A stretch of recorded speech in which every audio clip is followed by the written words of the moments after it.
Welcome to a journey through time and space, where the boundaries of the known world were stretched by the sheer will and curiosity of a few brave souls. Throughout history, certain individuals have dared to venture beyond the horizons of their homelands, seeking new lands, peoples, and knowledge. These explorers not only mapped uncharted territories, but also connected disparate cultures, forever altering the course of human history. Today we will delve into the lives and adventures of 10 of the most famous explorers and their expeditions. From the winding paths of the Silk Road to the silent surface of the Moon, these pioneers have left indelible marks on our world. Our journey begins in the bustling streets of 13th-century Venice, where a young boy named Marco Polo was born into a family of merchants. Born in 1254, Marco was the son of Niccolò Polo, a wealthy trader who, along with his brother Maffeo, had already embarked on expeditions to the east. The Polos dealt in rare goods like silk and spices, commodities that were highly prized in Europe but sourced from distant lands. When Marco was just 17 years old, he set off with his father and uncle on an epic journey that would span 24 years and cover thousands of miles across Asia. They traveled the Silk Road, the ancient network of trade routes that connected Europe with the Far East. Their destination was the court of Kublai Khan, the Mongol emperor who ruled over a vast territory that included present-day China. The journey was arduous, filled with treacherous terrains like deserts and mountains, and fraught with the dangers of bandits and harsh weather. Yet, young Marco proved to be a keen observer and a resilient traveler. Upon reaching the court of Kublai Khan, he quickly gained the emperor's favor. Impressed by his intelligence and adaptability, Kublai Khan appointed Marco to various diplomatic and administrative positions, sending him on missions throughout his empire. Marco Polo's experiences in the East were nothing short of extraordinary. He marveled at the grandeur of the imperial palace, the sophistication of Chinese cities, and technologies unknown in Europe at the time, such as paper money and coal fuel. He witnessed cultures and practices vastly different from his own, from the rituals of Tibetan monks to the bustling markets of India. After 2 decades in the service of Kublai Khan, the Polos decided to return to Venice. They embarked on a perilous sea journey, navigating through Southeast Asia and the Indian Ocean before finally reaching home. Upon his return, Marco found that Venice was at war with Genoa, and he was captured during a naval battle.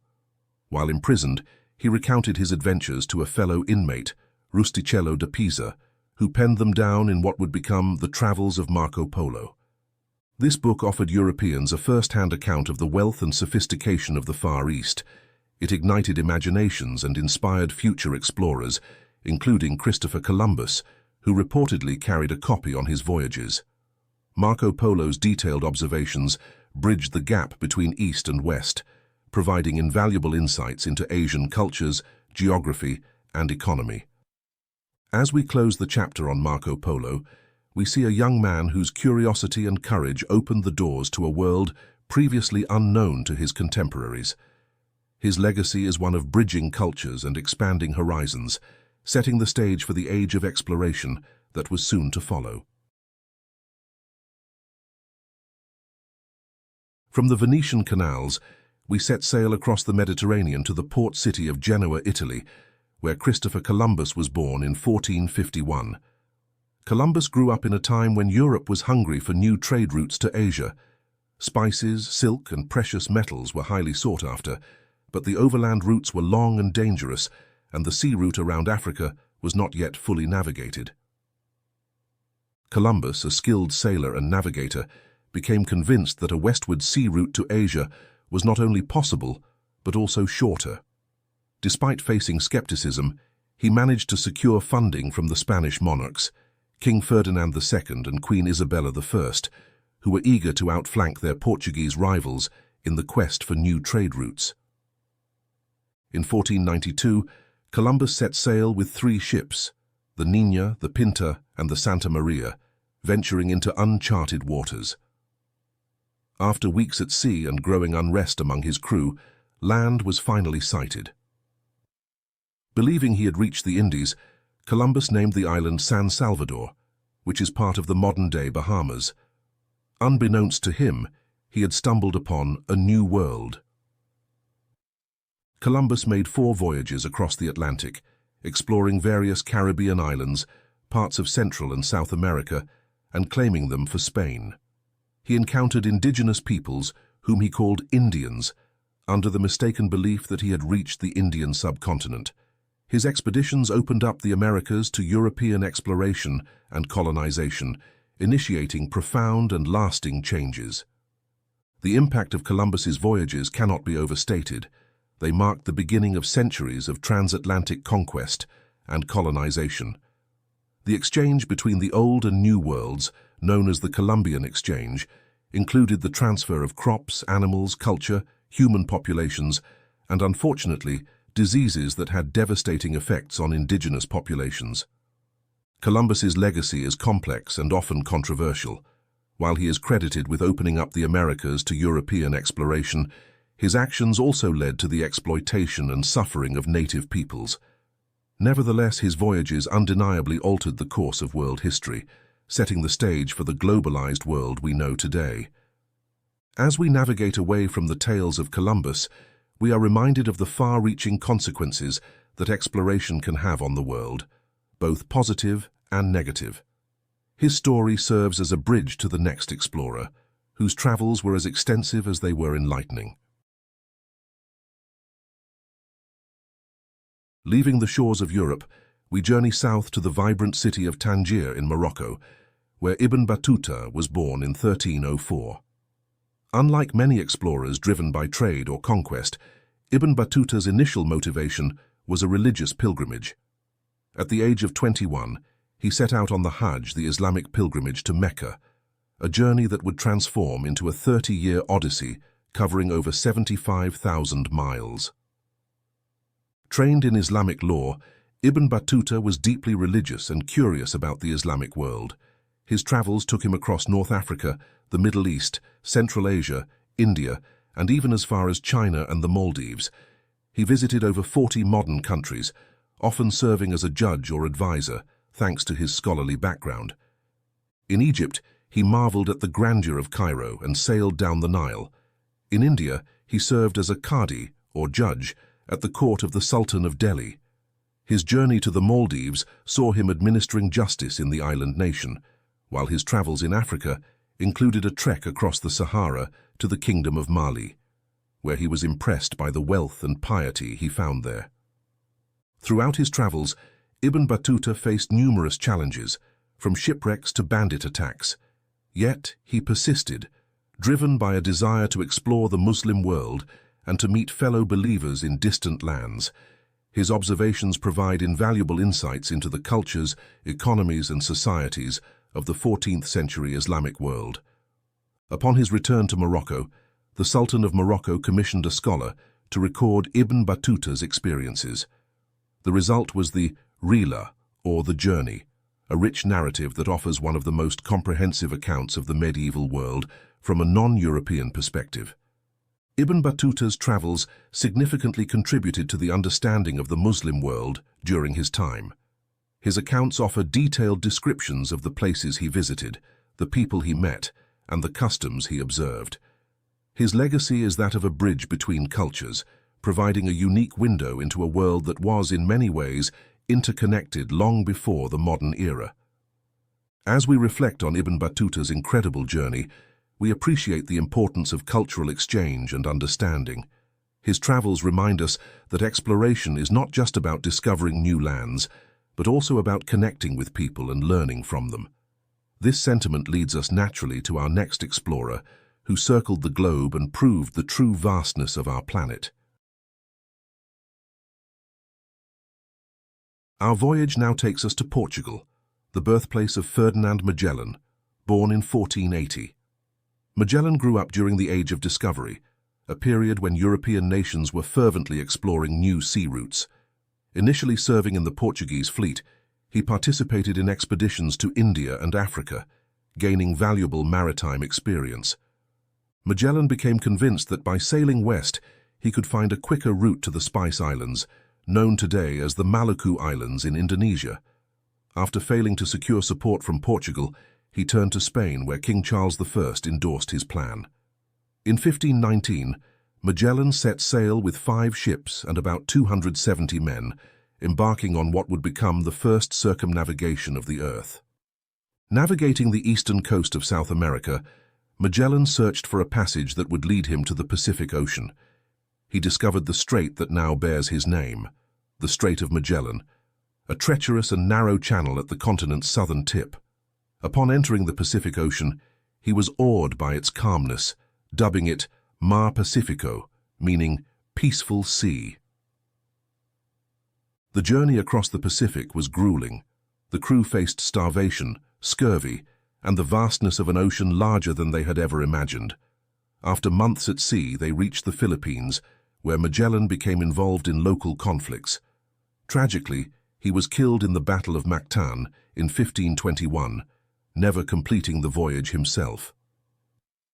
Under the command of Juan Sebastián Elcano, the expedition pressed on, eventually returning to Spain in 1522 with just 1 ship and 18 men remaining. Despite the heavy losses, the voyage proved conclusively that the Earth is round and that the world's oceans are interconnected. Magellan's expedition had far-reaching implications. It expanded European geographic knowledge immensely and opened new maritime routes for trade and exploration. The circumnavigation demonstrated the true scale of the planet, challenging previous misconceptions and setting a new standard for navigation and exploration. As we bid farewell to Magellan's tale, we recognize his role in connecting the world through navigation. His courage and determination paved the way for global maritime trade, altering the course of history. This sets the stage for our next explorer, who continued the quest for sea routes to Asia, but from a different direction. Our path leads us back to Portugal, a nation at the forefront of maritime exploration in the 15th century. Vasco da Gama was born around 1460 in the coastal town of Sines. Coming from a noble family, he received a robust education in navigation and maritime warfare, skills that would prove invaluable in his future endeavors. By the late 15th century, the Portuguese had established a series of trading posts along the West African coast, but had yet to find a sea route to India. In 1497, King Manuel I of Portugal commissioned Vasco da Gama to lead an expedition to discover such a route. Da Gama set sail with 4 ships, rounding the Cape of Good Hope at Africa's southern tip, a feat achieved earlier by Bartolomeu Dias, but never continued further east. Da Gama's expedition navigated up the eastern coast of Africa, stopping at trading ports like Mozambique and Mombasa. With the help of a local navigator, he crossed the Indian Ocean and reached the port of Calicut in India in 1498. This momentous achievement established the first direct sea link between Europe and Asia. The arrival in India was met with mixed reactions. While the local ruler welcomed trade, tensions arose due to cultural misunderstandings and Da Gama's aggressive tactics. Despite these challenges, Da Gama secured valuable spices and goods, returning to Portugal in 1499 as a hero.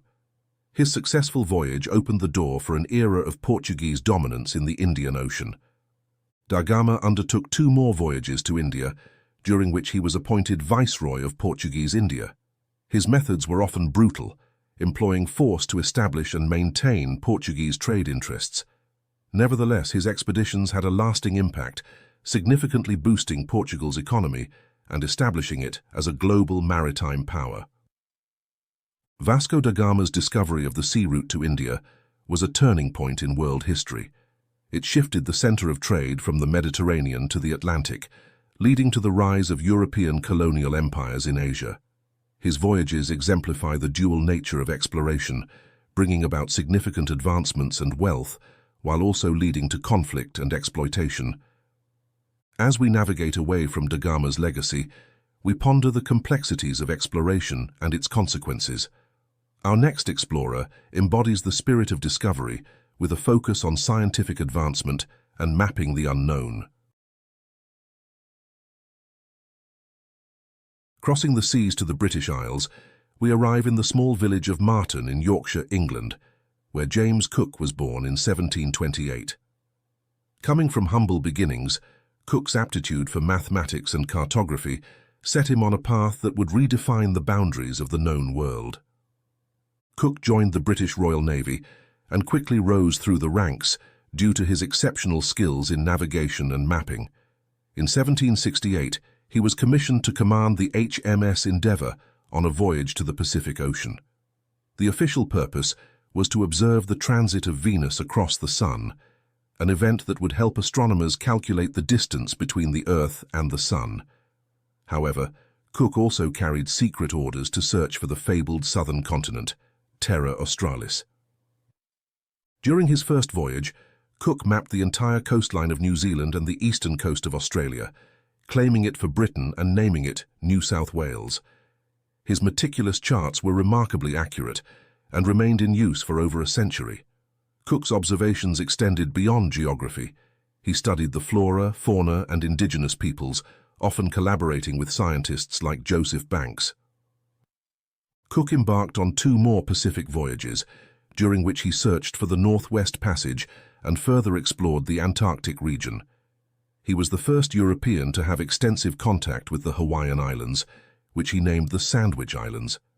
Tragically, during his 3rd voyage in 1779, Cook was killed in a conflict with Hawaiians at Kealakekua Bay. Captain James Cook's contributions to navigation and science were monumental. His voyages filled in vast blanks on the world map and expanded European knowledge of the Pacific region. Cook introduced rigorous health measures on his ships, significantly reducing scurvy among his crew. His detailed journals provided valuable ethnographic and scientific information. Cook's legacy is one of exploration, driven by curiosity and a desire for knowledge. He exemplified a more enlightened approach to exploration, though not without conflict and consequences for the indigenous populations he encountered. As we consider Cook's impact, we turn our attention to an explorer from the East whose voyages rivaled those of his Western contemporaries.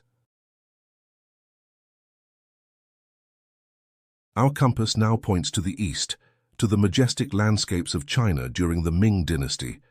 Zheng was born in 1371 in Kunming, Yunnan province. Originally named Ma He, he was a Muslim and a member of the Hui ethnic group. Captured by Ming soldiers at a young age, he was castrated and sent to serve in the imperial court as a eunuch, a common practice at the time. Zheng rose to prominence under the Yongle emperor, who entrusted him with commanding the imperial fleet. Between 1405 and 1433, Zheng led 7 grand voyages that ventured across the South China Sea, Indian Ocean, Arabian Sea, Red Sea, and along the east coast of Africa. His fleet was immense, consisting of hundreds of ships, including the massive treasure ships that were said to be some of the largest wooden ships ever built. The purposes of these voyages were multifaceted: to establish Chinese presence, assert control over trade, and extend the emperor's influence. Zheng He's expeditions reached as far as the Swahili coast in Africa, visiting ports like Mogadishu and Mombasa. He brought back exotic goods, such as ivory, spices, and even a giraffe, which caused a sensation at the Chinese court. Unlike many Western explorers, Zheng He's missions were not focused on conquest or colonization. Instead, they aimed to establish tributary relationships and demonstrate the power and wealth of the Ming dynasty. His fleets engaged in trade, diplomacy, and sometimes military action to protect Chinese interests and allies. Zheng He's voyages showcased China's advanced shipbuilding and navigational skills. His journeys predated the European age of exploration by several decades, highlighting a period when China was the world's preeminent naval power. However, after his death and due to shifting political priorities, China turned inward, and records of his voyages were suppressed or lost. Zheng He's legacy is a testament to China's historical engagement with the wider world. His voyages facilitated cultural exchanges and expanded trade networks. In recent years, Zheng He has been celebrated as a symbol of peaceful exploration and international cooperation. As we leave the era of Zheng He, we reflect on the different motivations and outcomes of exploration across cultures. Our next explorer's story is one of conquest, bringing us back to the New World and its profound transformations. We return to Spain, the launching pad for many expeditions to the Americas. Hernán Cortés was born in 1485 in Medellin, a small town in the province of Extremadura. Coming from a family of lesser nobility, Cortés studied law briefly before seeking his fortunes in the New World. In 1504, he sailed to Hispaniola and later participated in the conquest of Cuba. Ambitious and resourceful, Cortés set his sights on the mainland after hearing tales of wealthy civilizations. In 1519, he led an unauthorized expedition to the Yucatan Peninsula with a small force of around 600 men, a few horses and some artillery. His goal was to find and claim new territories for Spain and to acquire wealth. Upon landing, Cortés encountered the powerful Aztec Empire, ruled by Emperor Moctezuma II. Through a combination of military force, strategic alliances with discontented indigenous groups, and the exploitation of internal divisions, Cortés marched toward the Aztec capital of Tenochtitlan. The Spaniards were awestruck by the city's grandeur, built on an island in the middle of Lake Texcoco. Initially received as guests, tensions soon escalated. The Spaniards took Moctezuma hostage, and a series of conflicts ensued. In 1521, after a brutal siege and the spread of diseases like smallpox, which devastated the native population, Tenochtitlan fell. The city was razed, and Cortés began the construction of Mexico City on its ruins, claiming the territory for Spain. Cortés's conquest had far-reaching consequences. It led to the collapse of the Aztec Empire and the establishment of Spanish rule over large parts of the Americas. The influx of precious metals from the New World enriched Spain, but also had destabilizing effects on its economy due to inflation. Hernán Cortés remains a controversial figure. To some, he is a skilled military leader and a pivotal figure in the history of the Americas. To others, he represents the brutality and exploitation that accompanied European colonization. His actions led to significant cultural and demographic changes, the effects of which are still felt today. As we contemplate the complexities of Cortés's legacy, we prepare to journey to the Earth's most extreme environments with an explorer whose feats pushed the limits of human endurance. Our expedition now takes us to the icy realms of the polar regions, following in the footsteps of Roald Amundsen, born in 1872 in Borge, Norway. Growing up in a seafaring nation, Amundsen was inspired by the tales of Arctic explorers and was determined to carve his name among them. Initially studying medicine to satisfy his mother's wishes, he abandoned his studies after her death to pursue a life of exploration. Amundsen participated in his first Arctic expedition as first mate on the Belgica, which became trapped in Antarctic ice in 1897. The crew endured a harsh winter, providing Amundsen with valuable experience in polar survival. Between 1903 and 1906, Amundsen led the first successful navigation of the Northwest Passage, the sea route connecting the Atlantic and Pacific Oceans through the Arctic archipelago of Canada. He achieved this with a small crew aboard the Gua, relying on Inuit knowledge and survival techniques. Amundsen's most famous expedition came in 1911 when he set his sights on the South Pole. Originally planning to go to the North Pole, he changed his objective upon learning that Robert Peary had claimed it.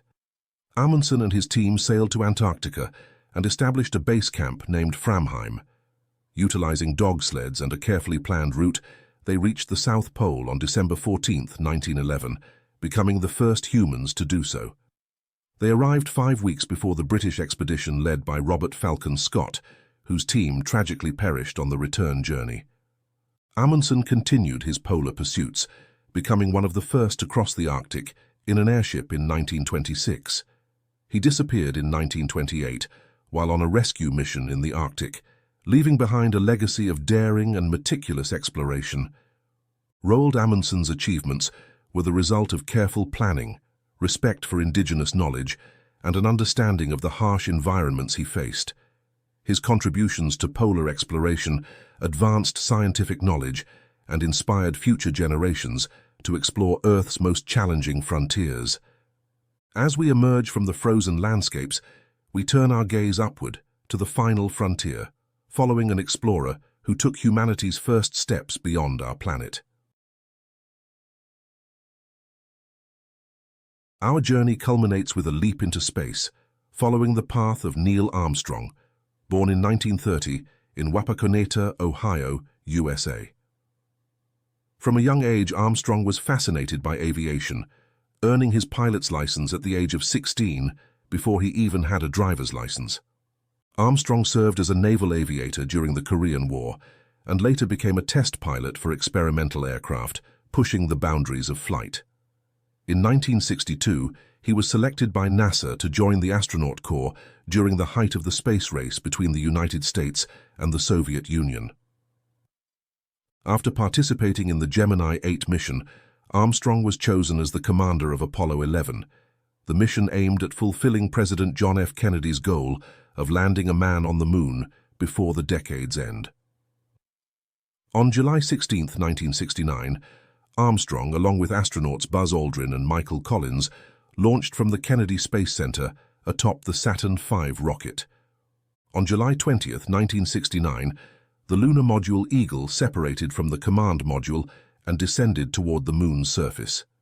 With fuel running low and alarms sounding, Armstrong manually piloted the module to a safe landing site.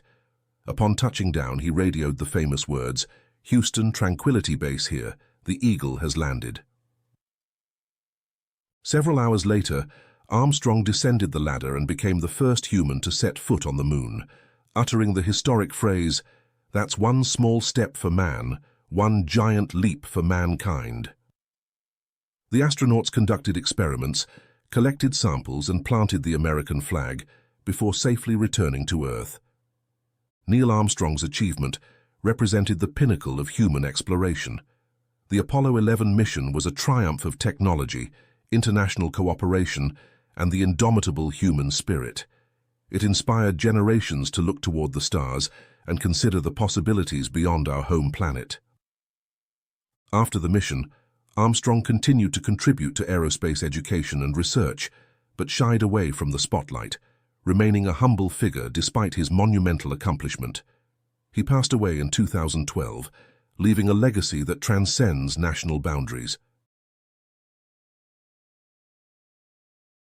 As our exploration of these remarkable individuals comes to an end, we reflect on the courage, determination, and curiosity that propelled them into the unknown.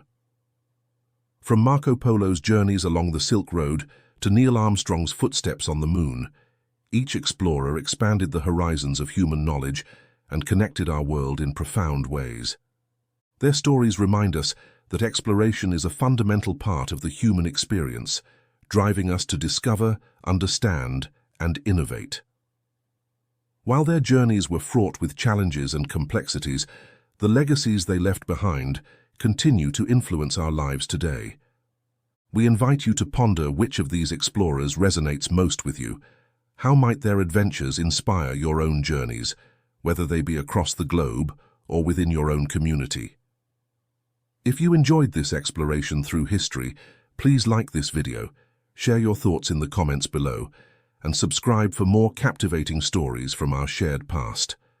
Together, let's continue the spirit of discovery.